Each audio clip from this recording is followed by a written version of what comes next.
ગુજરાતમાં સત્તારૂઢ ભારતીય જનતા પક્ષે આજે તેના પ્રદેશ હોદ્દેદારોની જાહેરાત કરી છે.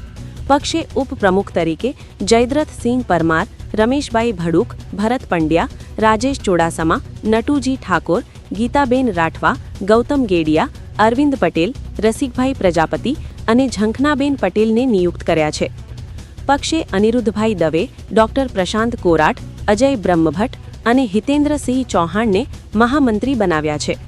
શંકરભાઈ આંબલિયાર, ડોક્ટર સંજય દેસાઈ, નીરવ અમીન, કૈલાશબેન ગામિત, મુક્તિબેન જોશી, સોનલબેન સોલંકી, પ્રદીપસિંહ રાઠોડ, સીતાબેન પટેલ, આશાબેન નકુમ અને પ્રીતિ પટેલની રાજ્યપક્ષ સંગઠનના મંત્રી તરીકે નિમણૂક કરવામાં આવી છે. ડોક્ટર પરિંદુ ભગત કાકુભાઈને પક્ષના ખજાનચી બનાવાયા છે, જ્યારે મોહનભાઈ કુંડારિયા સહખજાનચી તરીકે નિયુક્ત થયા છે. શ્રીનાથ શાહને કાર્યાલય મંત્રી બનાવાયા છે. ડોક્ટર અનિલ પટેલને ગુજરાત ભાજપના મુખ્ય પ્રવક્તા અને પ્રશાંત વાળાને મીડિયા ઇન્ચાર્જ બનાવવામાં આવ્યા છે.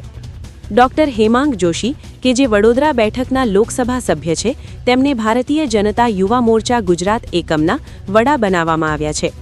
સુરત શહેરના અંજુબેન વેકરિયાને મહિલા મોરચાના પ્રમુખ બનાવવામાં આવ્યા છે. અમરેલીના હિરેન હિરપરાને કિસાન મોરચાના વડા બનાવવામાં આવ્યા છે. ગીર સોમનાથના માનસિંહ પરમારને ઓબીસી મોરચાના વડા બનાવવામાં આવ્યા છે, જ્યારે કર્ણાવતીના ડોક્ટર કિરીટ સોલંકીને અનુસૂચિત જાતિ મોરચાના વડા બનાવવામાં આવ્યા છે. ગણપતભાઈ વસાવાને અનુસૂચિત જનજાતિ એસટી મોરચાના વડા બનાવવામાં આવ્યા છે. ભાવનગરના નઈન કાઝીને લઘુમતી મોરચાના વડા બનાવવામાં આવ્યા છે. આ નિમણૂકોની જાહેરાત પ્રદેશ પક્ષના વડા જગદીશ વિશ્વકર્મા દ્વારા કરવામાં આવી છે. આ નિમણૂકોને પાર્ટીના રાષ્ટ્રીય પ્રમુખ જેપી નડ્ડા અને કાર્યકારી પ્રમુખ નીતિન નવીન દ્વારા મંજૂરી